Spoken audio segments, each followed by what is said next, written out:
Kwa hiyo tunatarajia mwaka wa masomo 26-27 utaanza mwezi Oktoba. Tunahitaji kuwa na wanafunzi wapya wa shahada ya kwanza, na dirisha hili la awamu ya kwanza limefunguliwa rasmi leo tarehe 10 mwezi wa 7 2026, na dirisha la kwanza litakamilika tarehe 10 mwezi wa 8 2026, kwa maana ya kutuma maombi. Kwa wale ambao wanataka kujiunga na shahada ya kwanza wataanza kutuma maombi yao kuanzia leo mpaka tarehe 10 mwezi wa 8 2026 kwa awamu ya kwanza. Na sifa ambazo wale wanaotuma maombi wanatakiwa kuwa nazo, tuna makundi matatu. Tuna wale wenye sifa za kidato cha sita. Wenye sifa za kidato cha sita ni kundi la kwanza. Kundi la pili wenye sifa stahiki za stashahada kwa maana ya diploma au sifa nyingine linganifu, na kundi la tatu ni wenye sifa stahiki za cheti cha awali cha kinachotolewa na Chuo Kikuu Huria cha Tanzania, Foundation Certificate ya Chuo Kikuu Huria cha Tanzania. Kwa hiyo hayo ndio makundi matatu. Tunategemea waombaji wa shahada ya kwanza kwa taasisi za elimu ya juu watakuwa katika makundi hayo matatu niliyoyataja. Na ili waombaji kuweza kuzitambua program za masomo ambazo zimeruhusiwa au zimepata idhini ya kuchukua wanafunzi kwa mwaka wa kwanza katika taasisi za elimu ya juu kwa mwaka 2026-27, wanashauriwa waingie katika tovuti ya Tume ya Vyuo Vikuu. Watakuta vitabu vya mwongozo vinajulikana kama admission guidebooks. Kitabu cha mwongozo cha kwanza ni wale wenye sifa stahiki za kidato cha sita, lakini kitabu cha pili ni wale wenye sifa za stashahada na sifa za cheti kinachotolewa na Chuo Kikuu Huria cha Tanzania. Na wakishaziona zile program wanatakiwa sasa kupata sifa mahususi na vigezo vingine, na wanatakiwa kuingia kwenye tovuti za vyuo ambavyo wataviona pale kile chuo ambacho anayetaka kujiunga anakipenda na shahada ambayo anaipenda. Sasa utaratibu huo sasa wa kutuma maombi yanatumwa moja kwa moja kwenye vyuo husika. Kwa kama nilivyosema, anaingia kwenye tovuti ya chuo husika, ataona maelekezo mahususi namna ya kutuma maombi katika hicho chuo. Kwa hiyo atafuata maelekezo mahususi, atatuma maombi yake kwenye chuo husika moja kwa moja, na maelekezo yote mahususi yanapatikana kwenye chuo husika. Na vyuo vyote vimeendelea kusisitizwa. Tumekuwa na washa za pamoja, tumezungumza waendelee kuimarisha yale madawati. Kwa hiyo kuna madawati ambayo yanahusika na udahili. Kwa hiyo muombaji pale anapopata changamoto yoyote awasiliane moja kwa moja na chuo husika ili kuweza kupata kuelekezwa ni namna gani ya kufanya.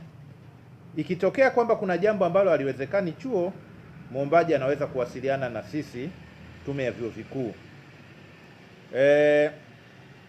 Sasa masuala muhimu ya kuzingatia wakati wa kutuma maombi ni kwa waombaji hawa kuweza kusoma miongozo.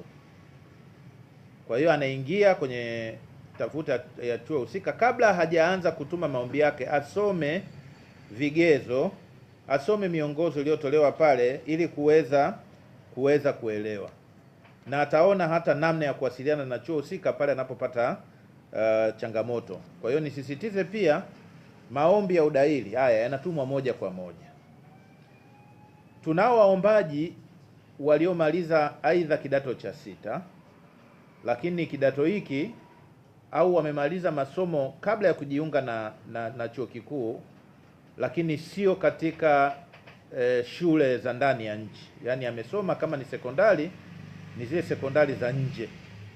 Sasa waombaji hawa wa Tanzania wanashauriwa kabla ya kutuma maombi wawasilishe zile nyaraka zao Baraza la Mitihani la Tanzania, yani NECTA, ili vile vyeti vyao viweze kufanyiwa ulinganifu na waweze kupata namba maalum ambazo watazitumia katika kutuma maombi. Lakini waombaji ambao wana sifa linganifu kwa maana ya diploma ambao hawakusoma katika vyuo vya ndani ya nchi, hawa wanashauriwa watume nyaraka zao katika Baraza la Taifa la Elimu ya Ufundi na Mafunzo ya Ufundi Stadi NACTVET. Kwa hiyo kule wakituma watapata ulinganifu na watapewa namba maalum ambayo inajulikana kama AVN, ambao ndio wataitumia sasa wakati wanapotuma maombi yao. Sasa tunaongea kwa lugha ya taifa, lakini ninaamini nyinyi ndugu waandishi wa habari mna namna mbalimbali za kuwasilisha hata kwa watu waliokuwa nje. Kwa wale ambao sio Watanzania na hawakusoma katika mfumo wa Tanzania, hawa wanatuma maombi yao moja kwa moja. Wanatakiwa kutuma moja kwa moja kwenye vyuo husika. Vyuo vyenyewe vinajua namna ya kufanya ulinganifu. Kwa hiyo waombaji ambao sio Watanzania, wao wanatuma moja kwa moja maombi yao ya udahili kwenye vyuo husika. Ulinganifu utafanywa na vyuo katika taratibu ambazo zimewekwa. Mwisho, niendelee kuwashukuru ndugu waandishi wa habari, lakini niwahimize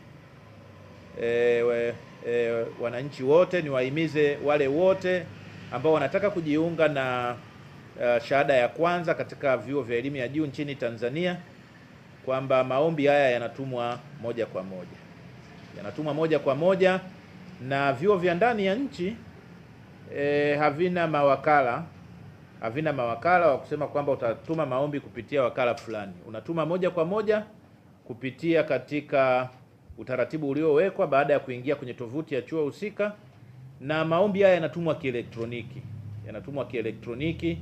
na kwa hiyo hayatumwi kwa kutumia hard copies, yanatumwa kielektroniki na kila kitu kinachakatwa kielektroniki.